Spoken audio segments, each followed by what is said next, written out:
இப்போ நம்ம பார்த்துட்டு இருக்கிறது நம்ம பூமியிலிருந்து ஒரு 14 லட்சம் கிலோமீட்டருக்கு அந்தாண்ட இருக்க இந்த நிலா.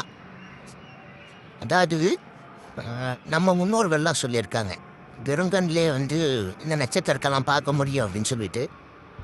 தூரத்துல இருந்து நம்ம நிறைய நட்சத்திரத்தை சின்ன சின்னதாக பார்த்துருப்போம். ஆனால் நம்ம வாழற இந்த பூமியில் இந்த இடத்துல இருந்து நம்ம வெறுங்கண்ணால இவ்வளோ அழகாக இந்த நிலாவை நம்மளால் பார்க்க முடியுது அப்படின்னா, ஒரு 14 லட்சம் கிலோமீட்டருக்கு தூரத்தில் இருக்கு அந்த நிலா. ஆனால் எவ்வளோ பெருசா, எவ்வளோ அழகா, அவ்வளோ பிரம்மாண்டமா நம்ம கண்ணுக்கு இந்த நிலா தெரியுதுல்ல. ஸோ இந்த மாதிரி தான் ஒவ்வொருத்தவங்களுடைய லைஃப்லேயும் நம்ம இந்த நிலா மாதிரி, அதாவது சூரியன்ற அந்த அழகான ஒரு முக்கிய கோள்னு சொல்லுவாங்க. அந்த பிரபஞ்சம், இந்த கேலக்சியில் பார்த்தீங்கன்னா அந்த சூரியனை சுற்றி தான் எல்லாமே இருக்கு.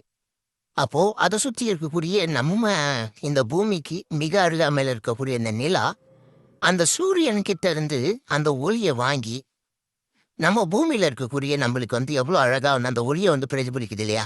ஸோ அந்த மாதிரி அதில் இருக்கக்கூடிய கெட்டதை, அதாவது சூரியன்லேருந்து வரக்கூடிய கெட்ட விஷயங்களை அது நமக்கு தர்றதே இல்லை. அதோட ஒளியை அழகா தருது. அது வளர்பிறை, தேய்பிறை அப்படின்னு சொல்லி நம்ம அதை பிரித்து பார்க்குறோம். அதே சமயத்தில் இவ்வளோ தூரத்தில் இருந்தாலும் இந்த நிலாவை பார்த்து தான் நம்ம நிறைய பேர் சோறு சாப்பிட்ருப்போம். அதாவது சோறு ஊட்டியிருப்பாங்க. நிலா நிலா ஓடிவா அப்படின்னு ஒரு ரைம்ஸை சின்ன வயசில் நம்ம பார்த்துருப்போம். ஸோ அந்த மாதிரி அவ்வளோ அழகாக இருக்கக்கூடிய இந்த நிலாவை டெய்லி டெய்லி பார்த்து ரசிச்சுட்டு இருக்கோம். ஸோ நிலாவுக்கு ஒரு ஹேட்ஸ் ஆஃப் கொடுப்போம். ஸோ இந்த நிலாவை டெய்லி ரசிப்போம். இந்த நிலா மாதிரி நம்மளோட வாழ்க்கையும் அழகாக நம்ம மாற்றுவோம்.